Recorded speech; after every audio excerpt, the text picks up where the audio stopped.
as to which condition you have to give which drug. Okay, so that was something that you had requested in the last class, right? So you will find it in my presentation, in my constipation presentation. It will be the last 2 slides. Okay, so let me share my screen.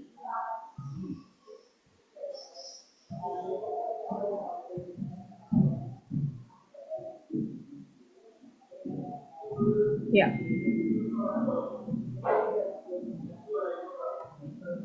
Right. I hope everybody can see my slides. Yes, ma'am. Yes, ma'am, you can see. Yeah. And it's moving also, right? It's moving also. Yes, yes, and Okay. Yes, Okay. ma'am. Right. Yes. So, coming to constipation and bowel obstruction, these are the topics for today. And constipation is one of the most common or commonest symptom that you can say undoubtedly that is usually seen among our patients in palliative care. So, what are the general drugs that you all use to manage constipation? Yes, in the chat box. What are the general drugs that you use to manage constipation? Bisacodyl, ma'am. Bisacodyl. Yes, it's so commonly used, right? Thanks for that. Anything else? Yes, Doctor. Lactulose. Yes, Ashwin Kumar also says Bisacodyl. Karuna says, Dr. Karuna is also there. Okay, I thought she was going to say which drug. Yes, Dr. Leena says PEG, polyethylene glycol. Yes, Dr. Karna says Dalcolac suppository. Yes, you can even try suppositories, not just oral. Dr. Leena says Syrup, like magnesium. Cremafin plus, etc. Yes, Syrup. yes, madam. Cremafin Plus. It works so wonderfully well, isn't it, for our patients? Yes, Dr. Karuna also says syrup lactulose, proctolytic enema, right? So there are so many of these laxatives, and the point is just how I was saying in the previous class. Now, who to give which? So is it just as blind as we give for everybody? That it is that you can give any laxative. So generally this complaint of constipation is sometimes taken for granted. When a patient comes with constipation, you don't even ask some important questions. It's right away you write a prescription and give, right? So what is actually constipation? Can you tell me what is constipation? What is it that you are actually, when the patient tells you, Doctor, I am constipated, what is it that you want to know more? Is there something that you want to actually ask about that constipation to the patient?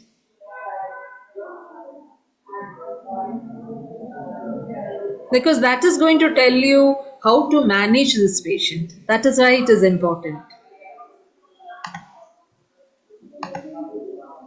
So, we are going to see in today's class the causes of constipation and also the next topic, that is the malignant bowel obstruction, and also identify how to diagnose the type and causes, and to describe the management of these symptoms, both pharmacological and non-pharmacological. Okay? Right. So to start off with, I have put a case here. Okay, this is a case of this is a case that I had talked about in the previous class. If you remember, it is about this lady who was having CA stomach, UTI, vomiting, abdominal colic, fever. She was on antibiotics, and she is having small, frequent, incomplete bowel movements for 4 days, and she started on laxatives. So we were looking at the same case scenario in the last class. And today the question is, how are you going to manage your bowel movements? Now I want you to think of the answer in your mind, because you need to come back to the same question in the end of the class so that you just need to understand if you have made any changes in your decision. Okay. So what is constipation? So when somebody tells you that they are having constipation, it is very important to ask, how different is it from what you usually have? That is, if a patient has been having a normal bowel habit of passing stools once in 2 days, that is normal for him. So just because you ask the question, how many days before did you go? And they say it has been about 5 days. You need to understand that the normal for that patient is once in 2 days. So it is very important to ask what is the usual habit of that patient. Or say suppose the usual habit of that patient is to open his bowels twice every day, and that patient is having 5 days of constipation, 5 days of not passing any stools, then definitely it is a severe constipation for him. So constipation is difficult or painful defecation associated with infrequent bowel evacuations or hard feces. Okay, so it could be infrequent, it could be hard stools, it could be painful or just difficult. So 45% of palliative care patients are constipated on admission. Now what will they present with? They will have a feeling of incomplete evacuation. They often feel that as if their abdomen is so bloated, right? And they may even have nausea and vomiting. They may complain of abdominal pain. They may typically say it's a very cramping type of pain. And they may have features of bowel obstruction. And there is something called as overflow diarrhea that you need to know of. So what is overflow diarrhea? Overflow diarrhea. Yes, overflow diarrhea. Would you like to tell me what it is? Tell the group what it is, or would you like to put it in the chat box? Have you heard of the term overflow diarrhea? Yeah. Yes, tell me. So the stools are obstructing the Yeah. intestine, and then there is some gap, and then Yes. liquid comes out. So that spurious Absolutely. diarrhea occurs. Yes, absolutely. So when someone comes to you with, a passage of loose watery stools, little by little, they say that it is just continuously dribbling. There might be a tendency to treat it like a diarrhea. But it is so important to ask, when was the last normal stools that you had? Because they might just say, oh, that was 1 week back. And immediately your diagnosis just completely 360-degree turn it is of your diagnosis. And you diagnose it as not diarrhea but constipation.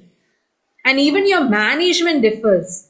You are going to treat it just like how you treat a constipation. So it's absolutely right what madam is saying. So overflow diarrhea, otherwise also called as spurious diarrhea, right? And then you have urinary retention.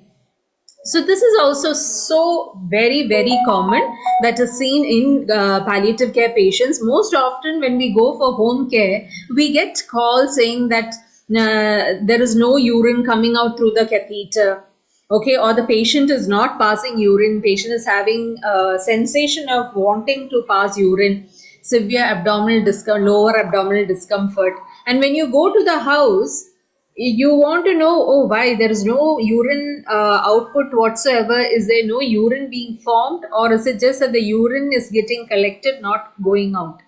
You go do an examination and you feel the abdomen, you palpate the abdomen, and you are able to palpate a full bladder. Now this brings you to a suspicion if the bowel is low, if the rectum is loaded. Okay, so in palliative patients where constipation is seen very commonly, it is equally common to see a loaded rectum, which in turn, because of the pressure of the loaded rectum falling on the bladder, causes bladder obstruction, that is urinary retention. Okay, so these are in a nutshell the symptoms that patients could be presenting you to with. So what can be the other causes? You can have drugs which has put your patient into trouble. It can be opioids, like even morphine. Morphine, you must have heard about it in your previous classes that it can cause urinary retention. So in some elderly patients, especially, sometimes you will just have to keep caution when you have introduced strong opioids such as morphine to them, and the patient complains of urinary retention. So this is very indicative of opioid-induced retention. And again, some other drugs such as amitriptyline, okay, tricyclic antidepressants like amitriptyline, that also is quite notorious for causing urinary retention. Now also anticholinergics, anti-epileptics, anti-emetics, antacids, somatostatin analogs, all these can cause constipation. Okay, constipation. Sorry, I must have said in my I must have said previously about urinary retention. It also causes constipation. Okay, so these drugs in a nutshell cause constipation. Metabolic causes such as dehydration, hypercalcemia, hypokalemia, uremia can also cause constipation. Okay, so basically when there is low potassium levels, hypokalemia, there is decrease of peristalsis that is noted, and this in turn can cause constipation. Okay, now diet. Diet, poor oral intake, and especially low fluid intake or fiber intake, all this can cause constipation. Okay, and again, like in nausea and vomiting, we were talking about environmental factors. The same goes for constipation. Environmental factors holds a big place. So where was the patient? Was the patient hospitalized? Was the patient supposed to use a common washroom which was there in the ward? Or did the patient have someone at his call? If the patient is at home, what about the caregiver? Is the caregiver available to take the patient to the washroom? Or is the patient available to clean the patient after he opens his bowels? Or is that the patient has to be given laxatives or has to be given suppositories which the caregiver intentionally gives only once in 3 days or once in 5 days? Because the caregiver is working or probably unavailable every day to conduct the care. And this is also so extremely common. When we go for home cares, we might get calls saying that the urine is getting blocked, or the patient has not passed stools, has not opened his bowels for 1 week and things like that. But retrospectively, taking history, we understand that the patient has been constipated for long, maybe because he was not given laxatives at the correct time. And why, when you inquire why this has happened, sometimes a caregiver tells you, no, doctor, actually, I am not at home most of the days.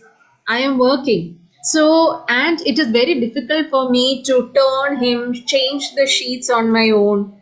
So, I often have to gather some help, which I get someone coming here once in a while. And when that person is coming on a regular basis, like say every third day of the week, that is when I give the suppository. So these are all things that is actually happening at homes. So it is very important for you to go back to the history and ask all these nitty-gritty of details of these symptoms. It is much different from what you see in the hospitals.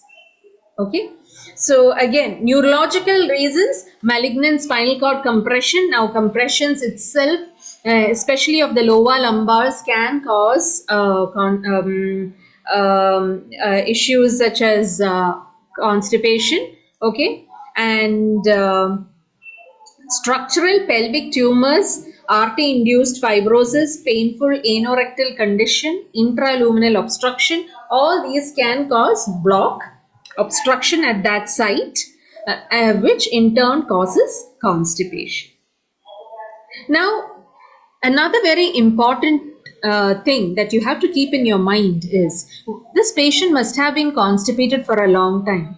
Now, he must have tried to pass stools, and what must have happened is that it was very hard stools which has finally caused some erosion of the anal canal. Now, this must have been extremely painful for the patient, or the patient is having impacted fecal mass which is pressing and causing pain in his anal area. Now, because of this intense pain, the patient is unable to even pass motion, unable to sit or lie down, things like that. So it is very important to even ask such questions, because until the pain is relieved, you may not be able to do your next step as of giving laxatives or performing a perrectal examination, because as it is, the patient is in pain. So you may have to give analgesics, settle down the pain, and then do the procedure of perrectal examination, digital evacuation of the impacted fecal mass. Okay. Now, there are other reasons for constipation. It is depression, weakness, immobility, inactivity, sedation, and age. So, beyond a certain age, most of the elderly patients that we see, they inevitably have constipation, and they are on some kind of laxative. Some of them may be on herbal laxatives, Ayurvedic preparations, be it whichever it is and which works for them, fine, they are allowed to take it. And in case there is a constipation, a chronic constipation, bowels not open for a long time, you may have to give a combination of laxatives that we will go to the next slide. And also patients who are totally bedbound because of the immobility, that itself can cause constipation. So when you assess a patient with constipation, it is very important to know what is normal for the patient, what is the frequency, amount, consistency of the stool. Okay, was it watery, was it very hard, or did you even pass no stools at all, or was it just small pieces of stool that you passed? Okay, was it blood stained or not? Okay, and then when was the last bowel movement? It is very important to know also that. Is the patient experiencing any abdominal discomfort like cramp type of pain, colic pain, nausea and vomiting, excessive gas or rectal fullness? Now all these are very important, because you are asking for abdominal discomfort so that you know whether you can give a prokinetic drug. Okay, remember this. You are asking for abdominal colic so that you know whether you can give a prokinetic drug, and also first and foremost you need to settle that pain as well. Okay, and nausea and vomiting, is it just that the increase in abdominal pressure that is causing the nausea and vomiting, or is it something more serious that you're looking at? Is it a bowel obstruction that you're looking at? Okay, or excessive gas or rectal fullness. Now again, rectal fullness is also associated with chronic constipation. So it is also equally important to know whether the patient is on laxatives. So when somebody comes to you and tells you that they are constipated, among the important all these questions that I have just shown, you need to ask them, so are you on laxatives? They may say, yes, I am taking laxative. Okay. So how often do you take them? Yeah, I take them when I don't pass stools for 2 to 3 days. Okay. And how much do you take?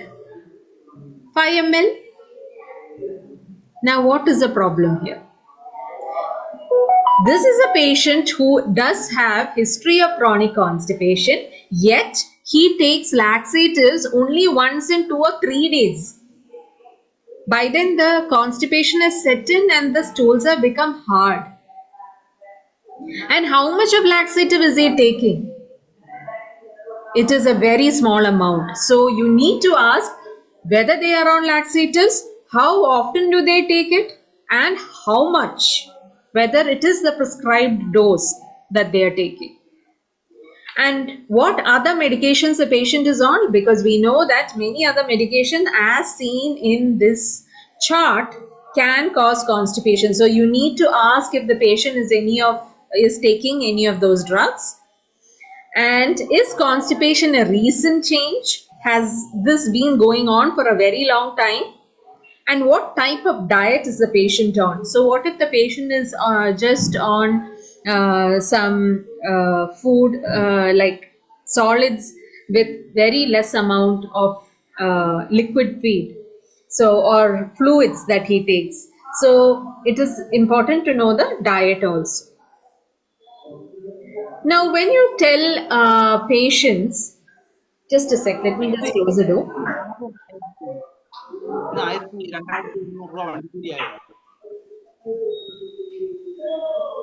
It is getting a little noisy.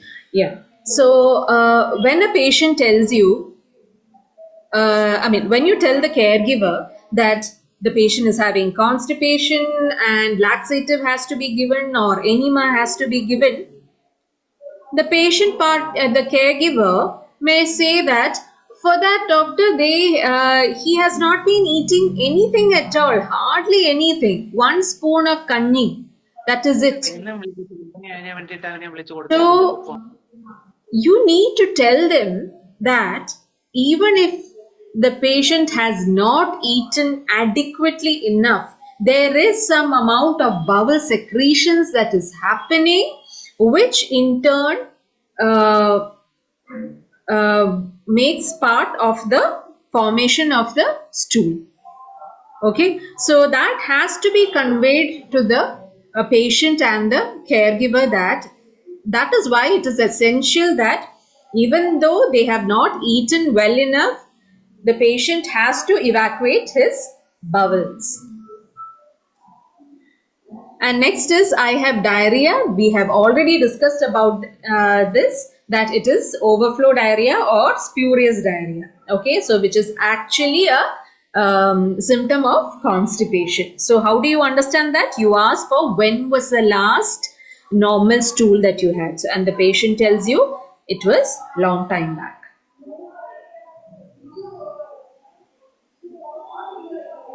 Now management, coming to management of constipation, always correct the correctable. So when I say correct the correctable, I mean this chart. Many of the things over here, if it is drugs that is causing the constipation, find out if you have ways to substitute the drug, or if it is drugs that the patient has to take, then make sure that you give a regular prescription for laxative to be taken every day. And if it is metabolic causes, try to correct it. If it is dietary causes, try to correct that, advise them accordingly. If it is environmental causes, alert the caregiver about it and ask them to make, if it is possible, to make alternate arrangement for it. Right? So now neurological and structural, these can't be reversed, but you can only bring about laxatives into the scene by giving prescriptions for regular administration.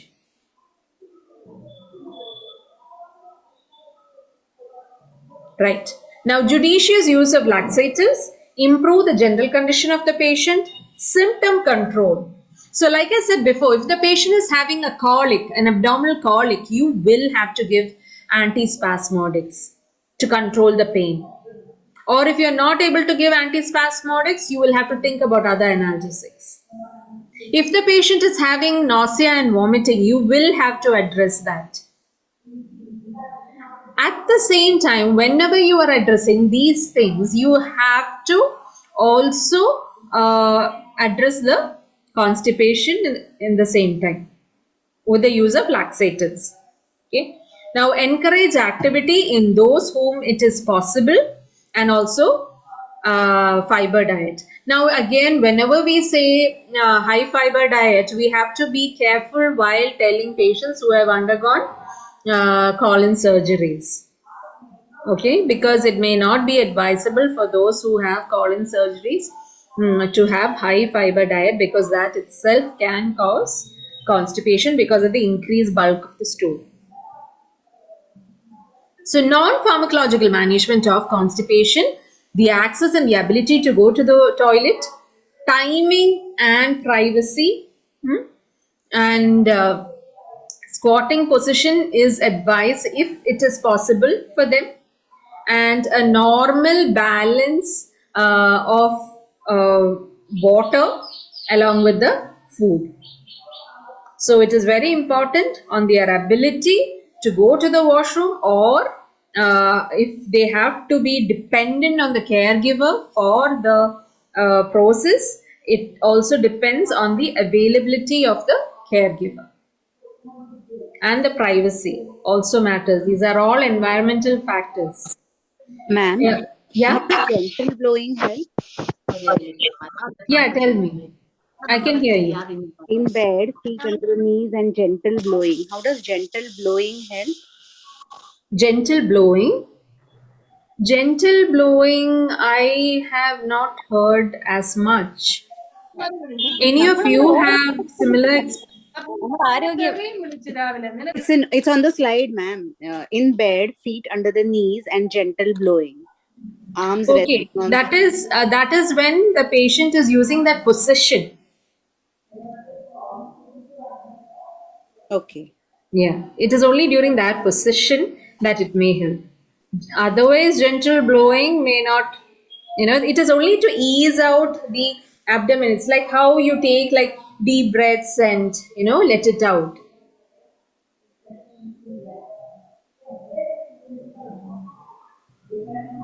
Right. And management, rectal examination, always do a rectal examination, proper use of the right laxative, suppositories, enema, and enema, some examples are given here. And what they say is try not to use soap and water enema. And again, digital evacuation for fecal impaction.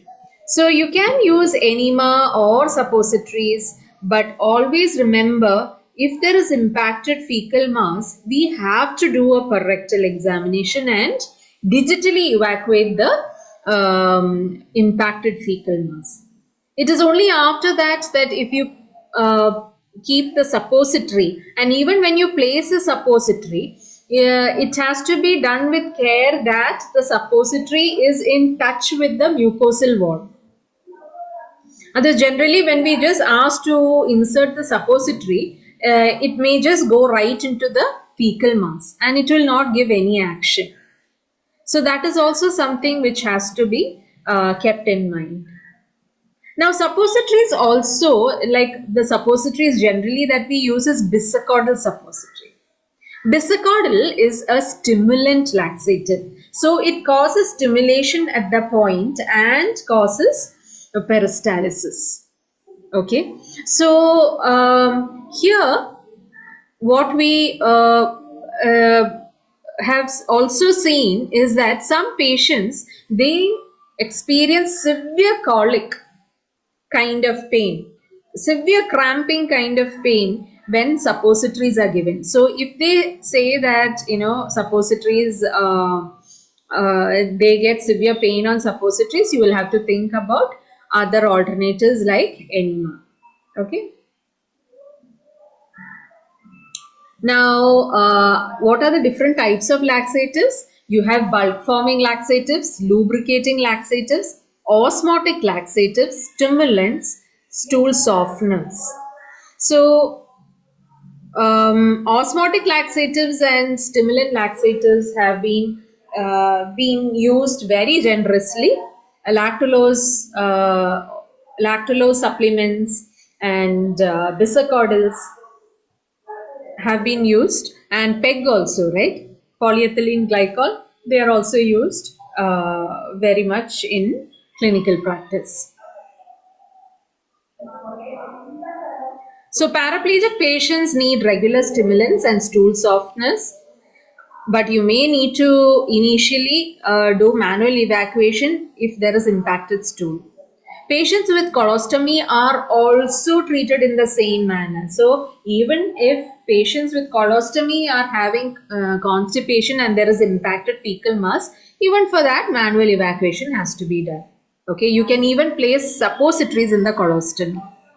After obstruction is excluded, bisacodyl suppository can be used, but it is less well absorbed and oral tablets need to be added. So to soften the stools, you can primarily give a bisacodyl suppository.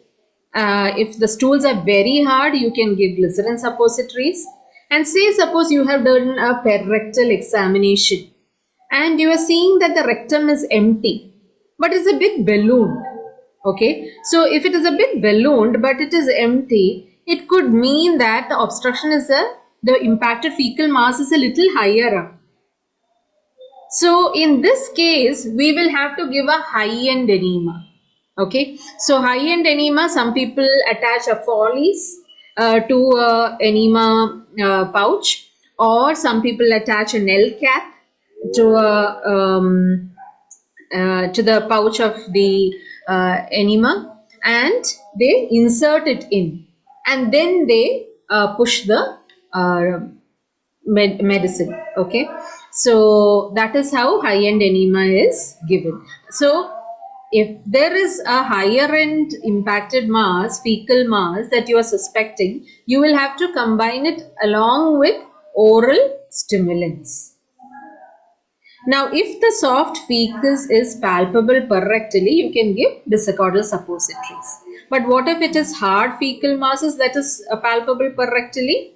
You can give bisacodyl and glycerin suppositories, or plain water enema, or sodium phosphate enema, and definitely oral laxatives to combine along with it. So manual evacuation, now you know, is very important, right?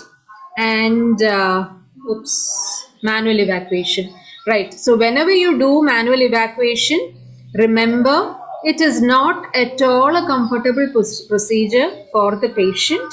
So you have to talk about it to the patient if before you do the procedure.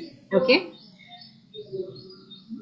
So if a manual evacuation has to be done, you first talk to the patient, get his consent, and use generously lubricant.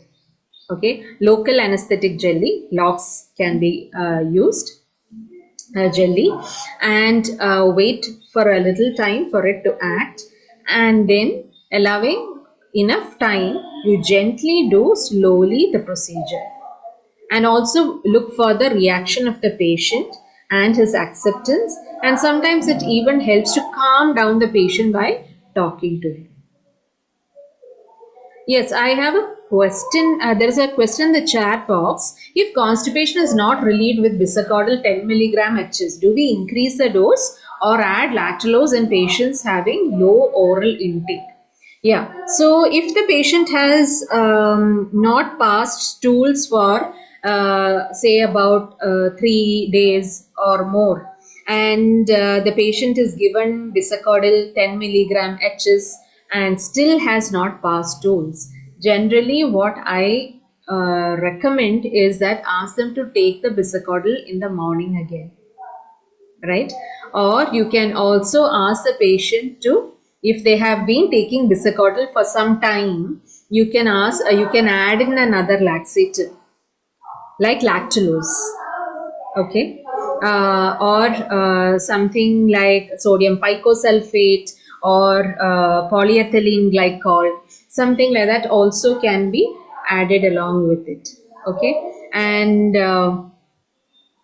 that is how we manage. So if the patient is has been taking the same medication for some time, we add the second laxative. If the patient has just started taking the laxative as night HS dose and has still not passed stools in the morning, you can ask him to repeat the same medicine again in the morning and wait until afternoon. So sometimes what happens is that we have to ask them to take it almost TID and see if that patient is getting relief with the particular drug. And if not, it is not working for him, you add the second one.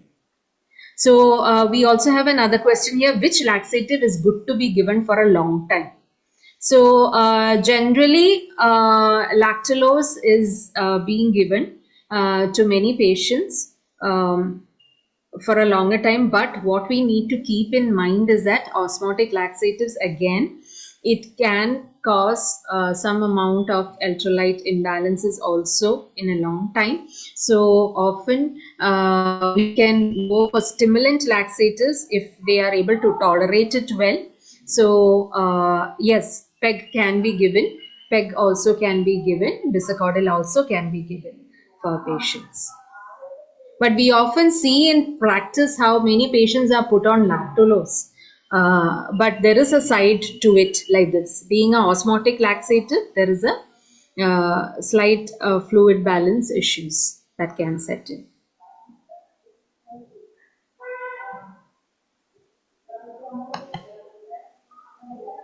Now, this is something that I would like all of you to just go and read upon, just to know that, there is something called as Pamora. Okay. What is it? What is the full form of Pamora? And what are the group of drugs that come under it? And it helps in managing constipation. Okay. A particular type of constipation. So you can go up and read on it. And again, there is a new constipation drug, Prucalopride. Okay, that also you can read up, find out what group of drug it is and how it acts. Okay, right. Now, what is that?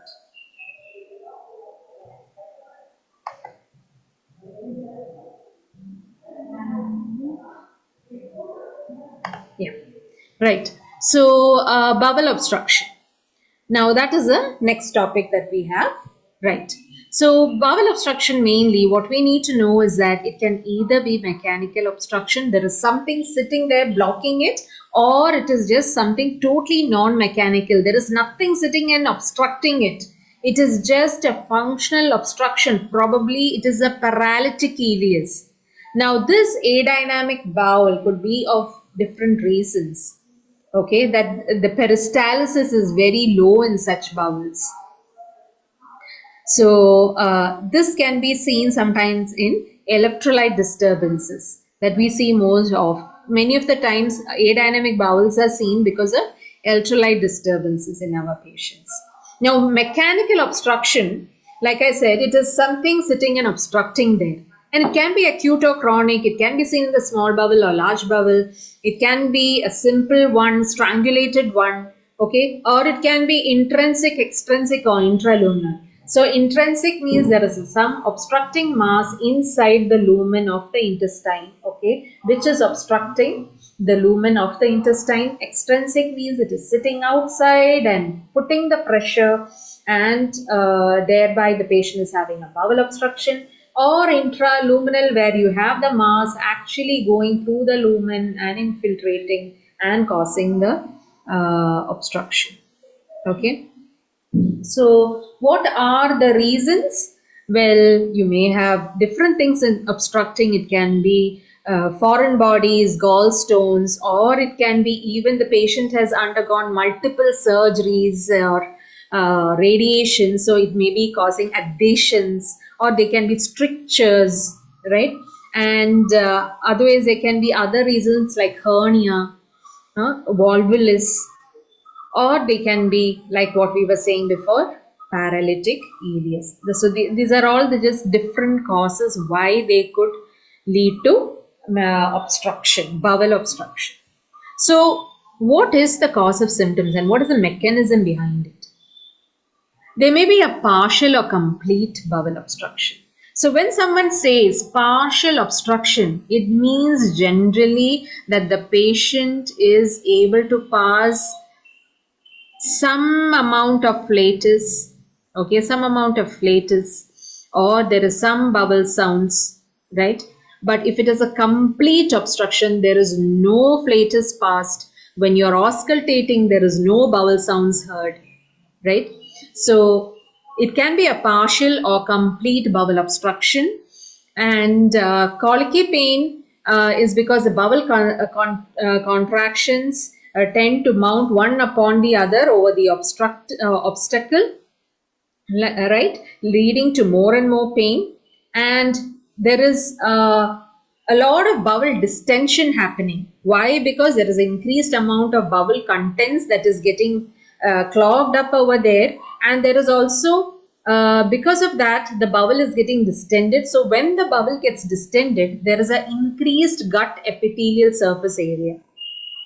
Now when the surface area is increasing, there is increased amount of bowel secretions also of water, sodium, chloride, right? Now when there is increased amount of secretions, this also leads to nausea and vomiting, considering the fact that there is also a lot of increased abdominal pressure that is building up. Now the bowel obstruction, the bowel distension itself brings about some inflammatory responses which increase the pain and cause continuous pain, right? So it is all that, and also the decreased movement of the intestinal contents, all that which contributes to the bowel distension and therefore to the pain and the nausea and vomiting which patients experience in bowel obstruction. Now the level of obstruction, say suppose you are seeing a patient at home and the patient is having constipation for 10 days, having severe vomiting, severe abdominal pain. What type of bowel obstruction are you looking at? Are you looking at small bowel obstruction? Are you looking at large bowel obstruction? So you may think that how could I say where the obstruction is?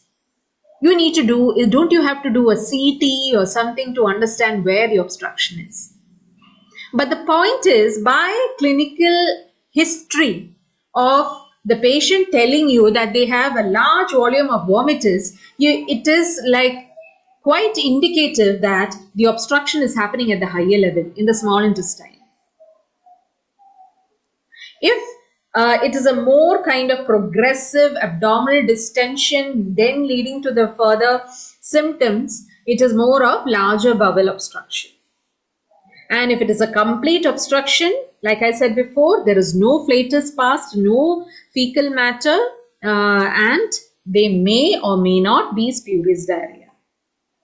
So if you're going to be taking an X-ray of the patient, this is how it is going to see. Okay, you take, when you're suspecting bowel obstruction, you would like to take a X-ray abdomen erect X-ray, right?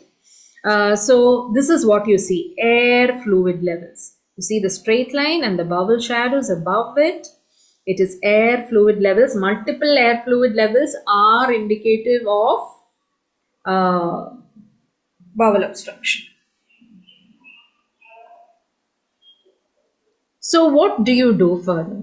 How do you manage this patient? You have understood this patient has bowel obstruction. How do you manage it? Do you send the patient for a cross consultation to surgery? For surgical resection of the obstructive point and anastomosis or things like that, or a colostomy? Or do you manage the patient? How do you come to the decision of conservatively managing your patient?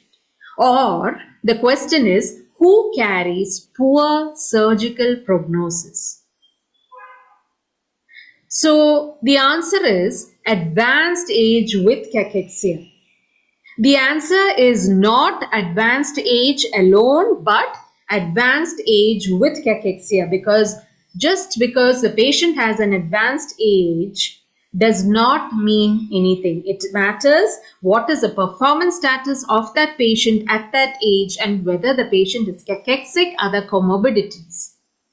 That is what helps you decide whether this patient is a candidate for surgical procedures or not. Again, if it is a widespread tumor, it is a no.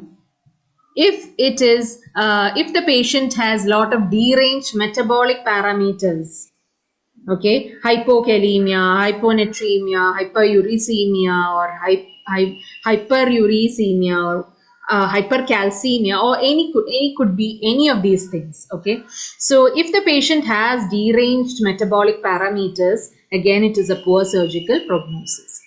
Ascites, low serum albumin, all these can be reasons. Severe nutritional deficiency, palpable abdominal mass. So the tumor is so extensive, you can palpate the abdominal mass, or any previous radiotherapy to the abdomen and pelvis. Probably you are going to open up and see a lot of adhesions. If so, like that. History of combination therapy, chemotherapy. So combination chemotherapy is just mainly that what I meant to say is that the patient has had multiple lines of chemotherapy, which says that the patient is having a poorer prognosis because he is already undergone several lines of chemotherapy or treatment and yet is progressing into a malignant bowel obstruction. So that is a poor prognosis. And again, if it is multiple line sites of obstruction. So if the obstruction is only at one point, you resect, anastomose, or put a colostomy, that's it. But what if the obstruction is in multiple sites? That is a poor surgical prognosis. That patient carries a poor surgical prognosis. Poor peristalsis due to diffuse peritoneal carcinoma or poor performance status, all are reasons that the patient is a poor candidate for surgery. So then you have to manage the patient conservatively. How do you manage the patient conservatively? Dexamethasone. Dexamethasone, glucocorticoid, is given at a high dose of 16 milligram to 24 milligram. Now this can be given subcutaneously or IV. Better to give it diluted in 100 ml NS. Okay, and give it as a single dose and not throughout the day as an 8-hourly dose, because it can interrupt with the night sleep, and also that dexamethasone has a long duration of action. You do not have to give it 8-hourly like most often it is done in practice. So dexamethasone, you can give a 3-day trial of dexamethasone and check for development of bowel sounds, or ask the patient if he has past flatus. Okay, and also you can give a prokinetic for the movement of the intestine. Now mind you, prokinetics are used only when there is partial obstruction. If there is complete obstruction, a prokinetic may hardly have any role. Or if your patient is having severe abdominal colic, a prokinetic can actually worsen the pain. Hyoscine butyl bromide, antispasmodic, anticholinergic, can be given here to control the colicky pain and also decrease the secretions. It is an anti-secretory. It can help to bring down the bowel secretions, the vomitous secretions. Then haloperidol is used here as an antiemetic because it is haloperidol will not have any prokinetic action. It can be used for those patients with complete bowel obstruction who are having severe vomiting. So as much as you all know about those patients with colostomy, not many people actually know that colostomies can be irrigated and they can be made to have a regular pattern of opening, because what we generally mostly see is that patients on colostomy, they have a bag with which there is always fecal matter coming in. Now, most patients who are having a professional life, they are to get back to work, or they are unable to get back to their social life just because they have a colostomy. It is extremely useful for such patients, and it is a must that they have to be taught about colostomy irrigation.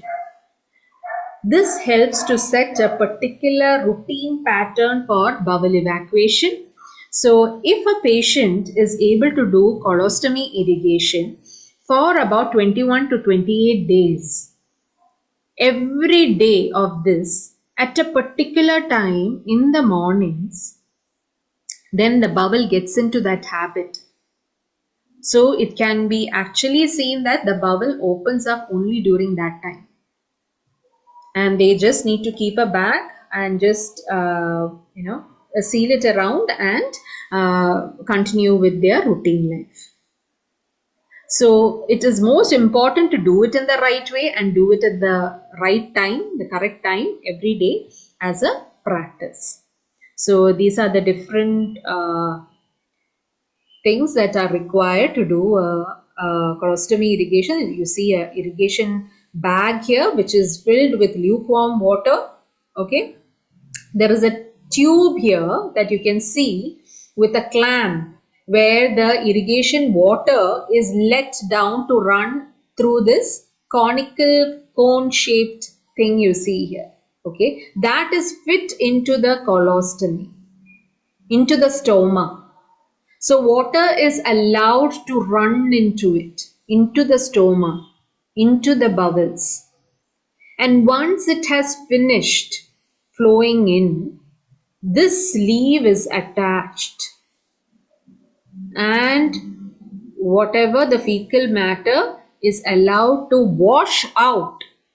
And you can see the other end of the sleeve is put into the commode.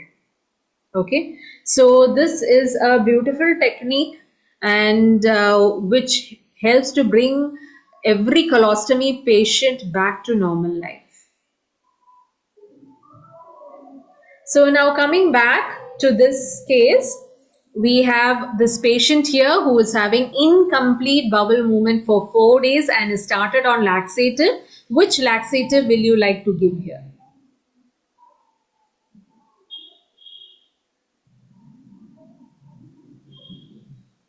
Yes? Which laxative will be appropriate in this patient who is having vomiting, abdominal colic and constipation? Can we give metoclopramide? No. No, we cannot give, right? So because it is going to worsen the abdominal colic. So what else can be given?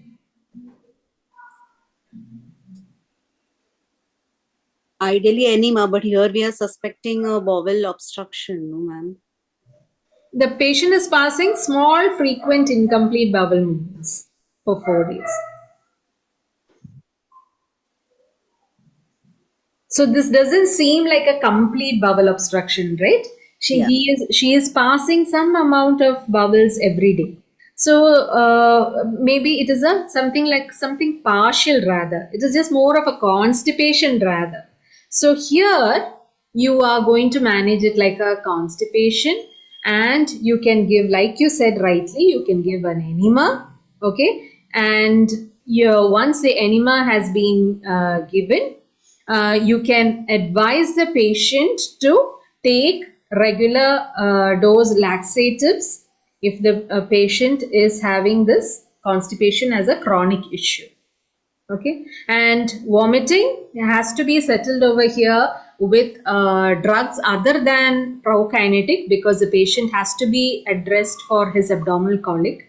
We told about it in the last class. So having given the patient Buscopan or anticholinergic drug, here you will have to address the vomiting with haloperidol or ondansetron. And now that I remember how the question did come up about using ondansetron when there is constipation. Yes, we have to support it with laxatives. Yes, there is a question here. 45-year-old female suspecting bowel obstruction, extremely cachexic. Her weight approximately 20 kg, not willing for admission. What can be done in such a patient? Yes, I would like to know if it is a complete obstruction or a partial obstruction actually. Madam, Dr. Ashwin?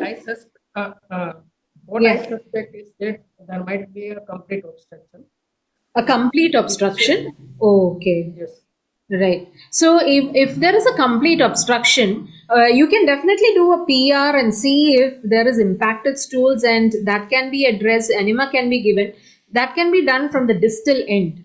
Now, proximally, the patient, if the patient is not having vomiting, if the patient is not having any much vomiting or anything, and if the patient is not having any bowel sounds, you will have to basically wait and watch with some bowel softness and give sips of fluid and see how the patient is doing. Is the patient having vomiting? Actually, this patient is seen by one of the resident doctor. When I come across such kind of list, so I prefer there is what we can be do in a such kind of patient where there is patient is not willing to admission, and what can be done at OPD base. What my concern is that in such kind of patient.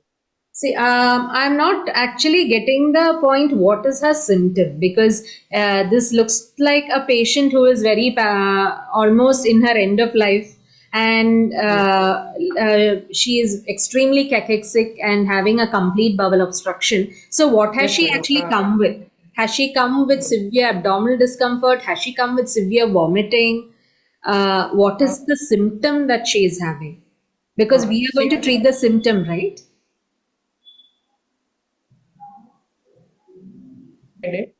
And not a good in the sound to anything that they can spell. There is ascites is also there. Oh, So, ascites is from also the- there. Yes, madam. And so from oncologists, they suspect the intestinal obstruction and refer to our OPD. But they are not, we are given the advice, we take the advice from the surgery department, but they are not willing to. No, do but patient is admission. having vomiting. I didn't get that. Is the patient having vomiting? No, madam. No, madam. Okay. Is the patient is there bowel sounds? No, I not exactly examine the patient, which is seen by my junior. They call me during that time. The patient is gone, but this kind of the picture is patient is there and not willing. So, what can be done at OPD level for such kind of patient? Yeah. See, if say suppose the bowel sounds are there, patient is not vomiting, then you can give prokinetics.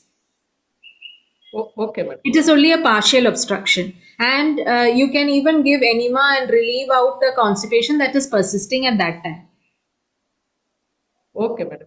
And we can promote oral sips of fluid, because definitely the patient is also not having severe vomiting, and let she be able to take something orally, liquids.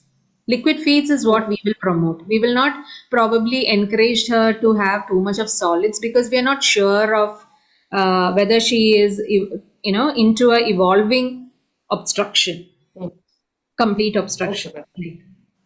And then we have another question here. Which patient with malignant bowel obstruction can we suggest stents? Do we advise stents in palliative care? Actually, palliative care, like I was saying before, it starts right from diagnosis, right? So we will be looking at patients at any part of the trajectory of the disease.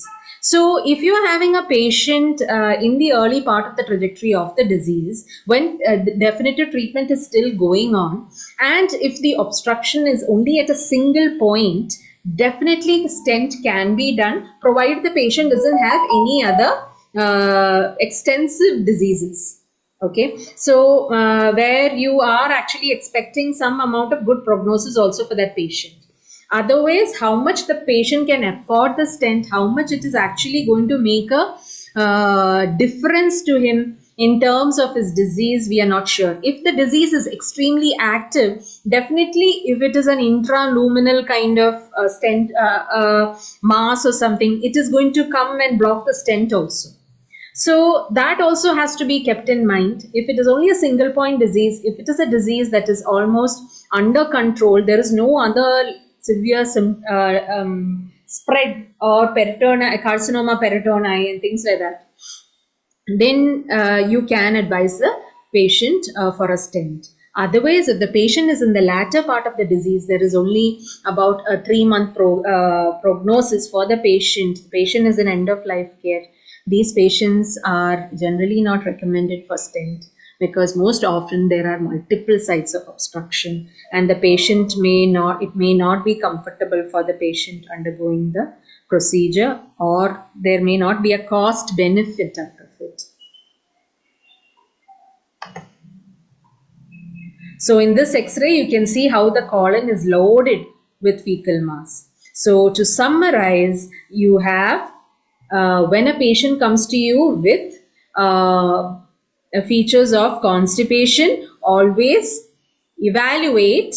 I was telling you about OPQRST, right, in the previous class. Evaluate, manage, explain, manage, monitor, and then give assurance. And coming to management, correct the correctable causes. Non-pharmacological management is done. Pharmacological management is done. And if any intervention is needed, that also. And always in palliative care, it is not just about the physical symptom, but about the physical, psychological, spiritual, functional concerns of the patient. Okay. And these two last slides is what I was talking about. When each of these patients which drug has to be administered. This is just an algorithm also showing you the same thing. Okay.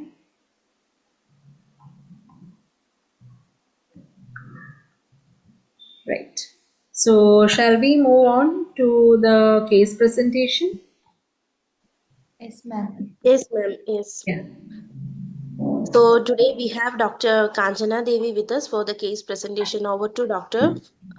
Please introduce and please proceed with the case presentation. Good evening, everyone. I am Dr. Kanchana. At present, I am not practicing, ma'am. Yeah. This case I got from palliative care unit in the hospital my husband is working, ma'am. The patient is a 60-year-old male. He is diagnosed with adenocarcinoma of stomach with partial gastric outlet obstruction. He has come for symptomatic management and supportive care. The presenting complaints are vomiting for 1 week, abdominal pain for 1 week, extreme fatigue for 3 days, and the patient have not passed stool for 2 days. On the history of illness, the patient was diagnosed with CS stomach with gastric outlet obstruction 4 months back, for which he underwent palliative gastrojejunostomy surgery. He was started on chemotherapy last month. Now he has vomiting for 1 week. He vomits immediately on taking food. The vomitus is bilious, profuse, and contains undigested food. No foul smell. Due to severe vomiting, the patient feels extremely fatigued, unable to walk, and confined to the wheelchair. Has severe abdominal pain. The patient is curled due to the pain. On taking food, the pain is getting aggravated, and vomiting reduces the pain. It is a non-colic type of pain over the periumbilical region and spread diffusely all over the abdomen. It's not radiating and the pain score is 8 to 9 for 10. Has constipation for 2 days, not past flatus for 2 days, and no history of diarrhea after the stool present. Next slide. On examination, the patient is conscious oriented. The patient is confined to the wheelchair, is dehydrated and cold due to the pain. CVS and RS is normal. BP is 90/60 and heart rate is 90. The patient is pallor is present, not icterus, bilateral period edema present. On abdominal examination, laparotomy scar is present, no distension, bowel sound is doubtful. Tenderness is mild on the epigastric region and moderate to severe on the lower abdomen. Investigation, the WBC count is low, 1830 cells per cubic millimeter. Hemoglobin is 11 gram per deciliter and potassium is also low, 2.53 milliequivalent per liter. The treatment plan is IV rehydration, antiemetic, pain management and constipation management. The treatment given was IV fluid, RL or NS at 50 ml per hour. Injection Emisset 4 milligram IV TID. Injection morphine 2 milligram IV every 6 hourly. Injection perinom 10 milligram IV as well. Syrup Primapin 30 ml BD. Tablet Alcoflex 10 milligram BD. Injection dexamethasone 4 milligram IV OD. And continuous NG tube aspiration was done. After the NG tube aspiration was done, patient pain was relieved from 8/10 to 3/10. Initially, the patient was on day 1 after the antiemetic. He was allowed to take fluid diet, but the vomiting was not controlled. So the next day was Nilporola and continuous NG tube aspiration was done. So the pain was reduced actually. Psychosocial aspect. The patient was a grosser living with his wife and 2 sons. Both sons are earning. The family is very supportive. The treatment was done under Rotary, which is an NGO. Patient is unaware of his carcinoma. He seems to be hopeful. Multiple discussion done with the family regarding the disease progression and the inoperable condition and chemotherapy. Surgeon opined that no benefit of further surgery. Patient has to be moved from this hospital to another hospital for chemo. The patient was a bit uncomfortable with that. The main concern was that he was in extreme fatigue. There was extreme weight loss. At present, he was 30 kg after the second cycle of chemo. He was confined to the wheelchair due to his weakness. The caregiver felt the patient was good after surgery, but once chemo was started, he could not take proper food and he is in a lot of pain and fatigue now. Next slide, ma'am. Summary. The patient was a 60-year-old male diagnosed with CH stomach with partial gastric outlet obstruction on palliative gastrojejunotomy and chemotherapy, was admitted for symptom management and supportive care. On discharge after 14 days, the constipation was well settled. Hearty feet were stopped and patient tolerating semi-solid and liquid food well now. Patient discharged in stable condition with home-based palliative care well explained. The patient was administered a normal diet. The patient was put on paracetamol 500 mg TID, Emisset 4 mg TID for 5 days, and tablet Jolpret 10 mg HS for 3 days.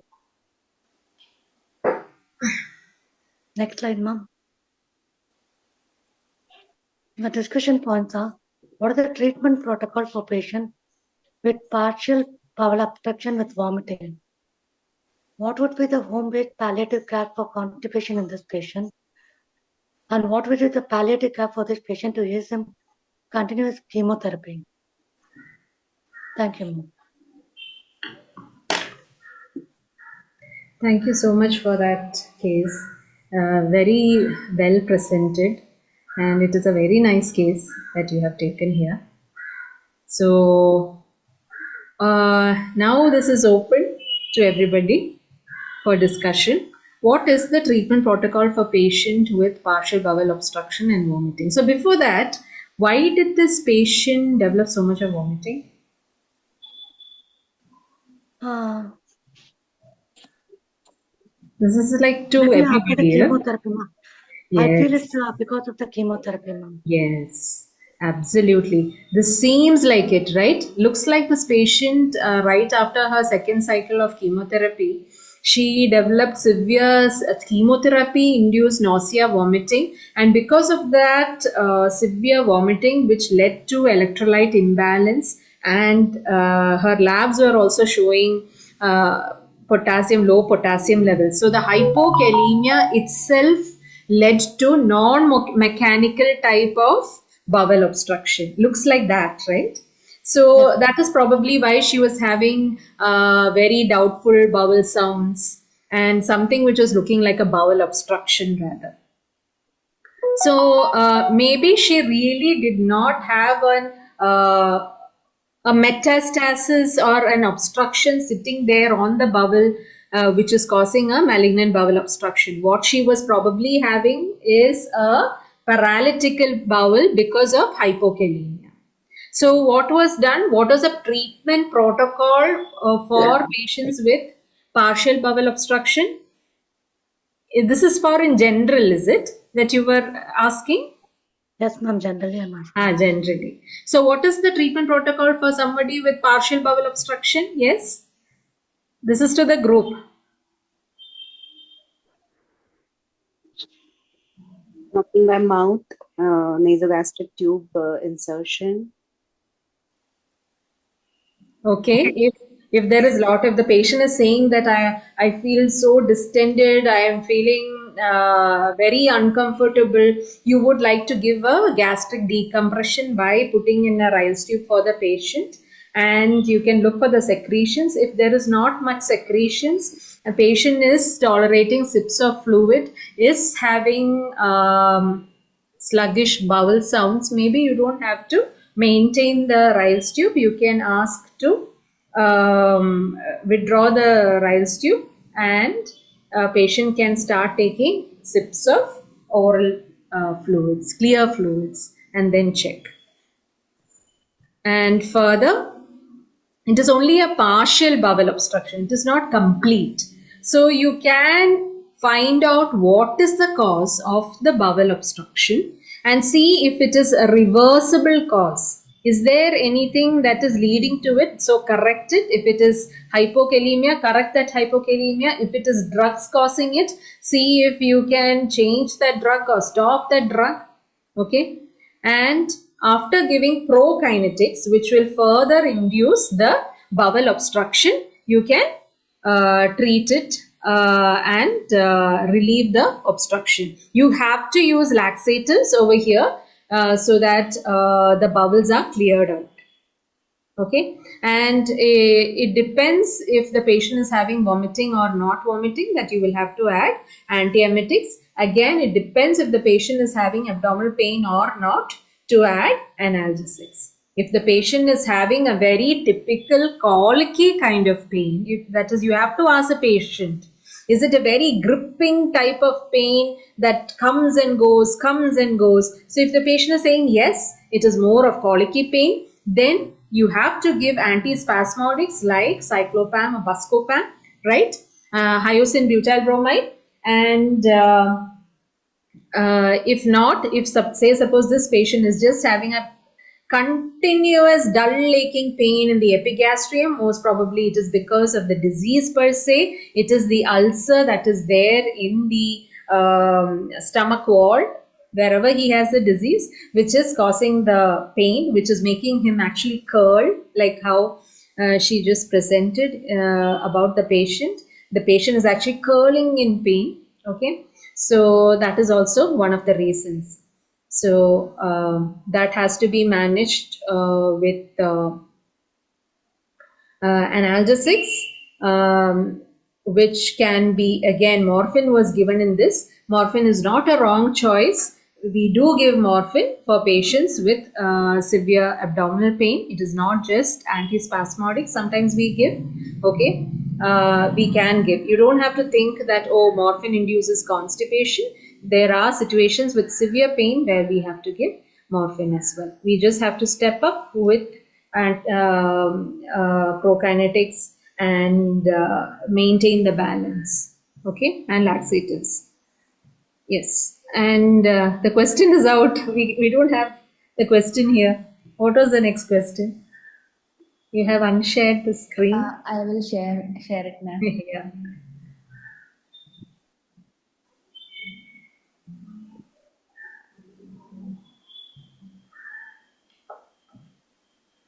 So how will you manage this patient at home for a constipation like this at home?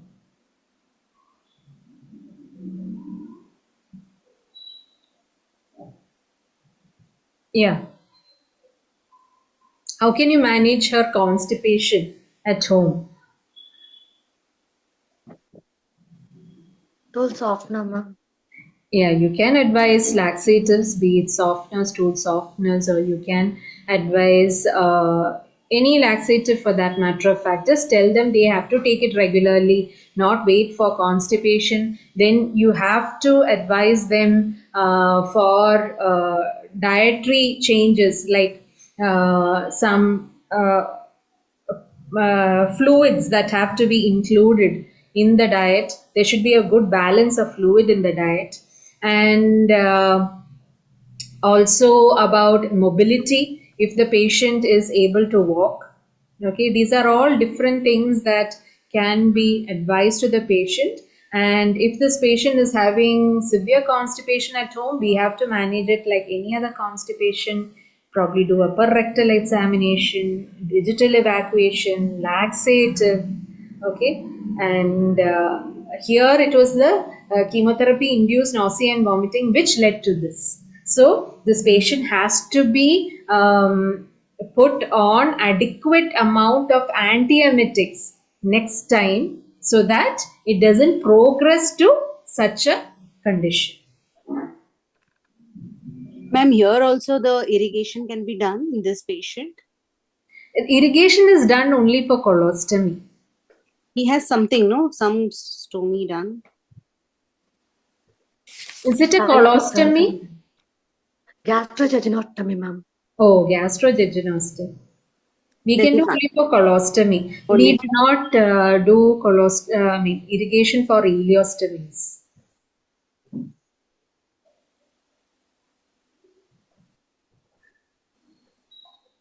What would be the palliative care for this patient to ease him to continue his chemotherapy?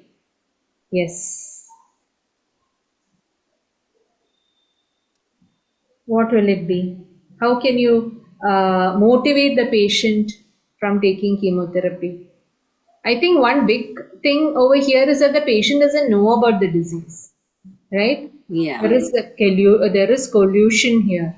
So the patient has to be made to understand the importance of taking treatment, which could have a possible benefit for his disease, which otherwise probably which could lead further to a complete gastric outlet obstruction. So probably we'll have to talk along those lines and make the patient aware of the fact that if he denies treatment, if he says that or rather maybe tell it this way, that if treatment is taken, at least there is a possibility that the gastric outlet obstruction can be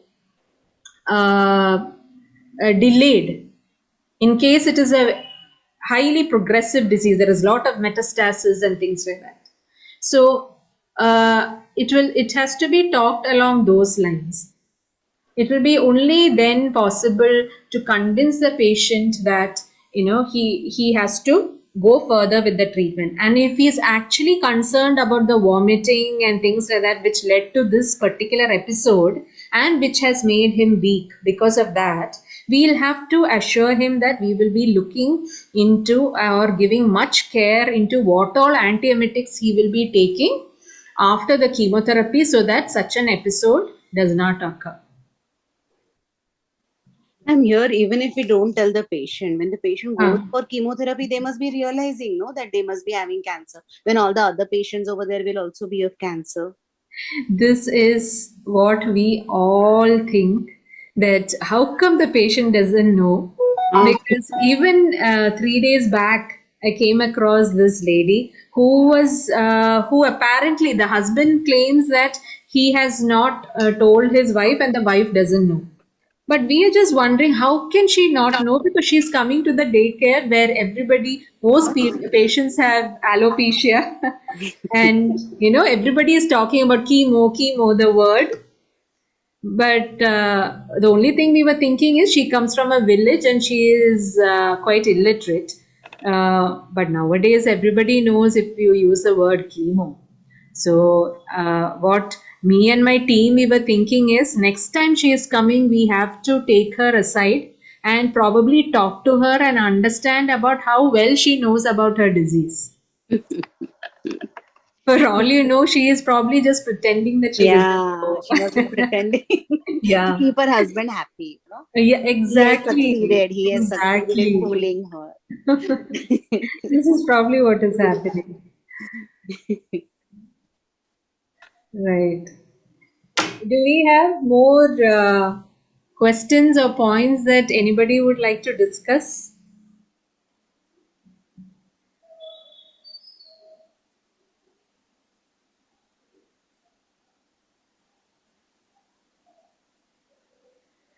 Ma'am, basically, can you tell us which laxatives to give when, like in which cases, just as you did for the vomiting?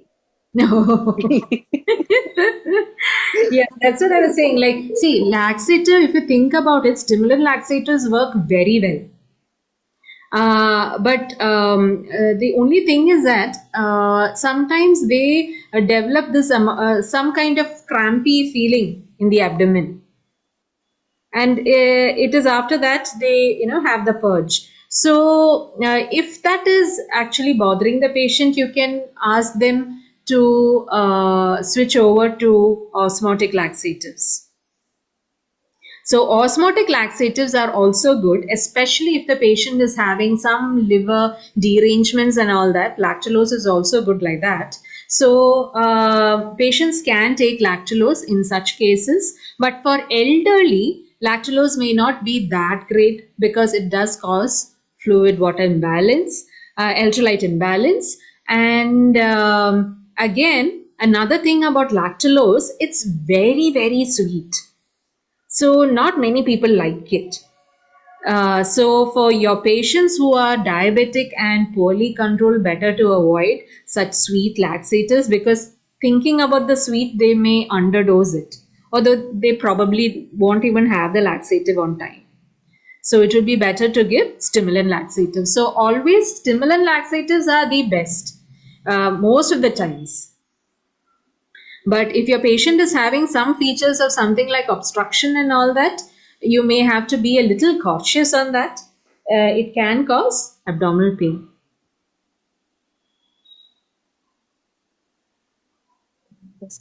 Thank you so much, ma'am. Huh. This wonderful session. You have explained, and in the presentation itself, it is very clear. The discussion points also were covered in the session. So to brief it up, the constipation may not present as constipation itself. It can present as abdominal pain, abdominal distension, urinary retention, as madam told, as catheter block. Sometimes it may present as spurious diarrhea or overflow diarrhea as well. So you have to identify constipation from that. Okay, and after that you have to go with the management. And as madam told, you have to check the bowel sound if the patient is coming to you with constipation, to know whether it is you have to rule out complete obstruction as well. Sometimes the patient may have vomiting along with constipation, and sometimes not be vomiting. So, uh, other aspects also you have to ask, and you have to know whether there is any obstruction. And regarding the management part, it is very clear for all of you, and you should ask whether they are taking laxatives properly. If they are taking laxatives and still having this constipation, you have to increase the dose of laxative as well. And depending on, never hesitate to do a parectal examination if the patient is coming to you with constipation, which will give you an idea of the stool pattern and all. And in the session, madam has also told about bowel habit, practicing bowel habit for the patient. For example, in paraplegic patients and all, there may not be any bowel pattern, regular pattern, so we may need to um, um, advise them. And these are some of the things. And in case of management of spurious diarrhea, the caregivers and the patient may be asking you why we came with that and you're giving management for constipation. So we may have to tell them also what is happening to them. So these are some of the things. And this constipation and vomiting and present in spinal cord compression as well, but that topic we will discuss in palliative care emergency. So these are the takeaway points that I can summarize for you today. So, and thank you, Dr. Kanjana Devi, for bringing up with this case presentation, which brought out all the points and include that vomiting part as well. So I hope all the participants have got very good understanding about managing CGA symptoms. I must say a big thank you for Dr. Vinita Raju for such a beautiful session. Last session as well as this session was very good. And so thank you so much, ma'am. We are expecting, yes, we are expecting to have you in future days also for in our upcoming sessions. So thank you so much for all your effort and all your time and patience for clearing all the doubts and everything. So thank you, ma'am, and thank you all the participants for listening to us. So over to Gayatri. And thank you all. Thank you to all the participants from my side also. Thank you to Pallium also for the opportunity. And again, yet again, it was a very nice evening being online with you all. And it was more than a pleasure for me to address all your queries. So thank you. Bye. Thank you, ma'am, for joining, and it was a wonderful session. And thank you, Dr. Kanjana, for the case presentation. And one more thing I want to convey is tomorrow we will be having no sessions, and the next session will be on 23rd. And we are looking forward to see you all on that session. Bye.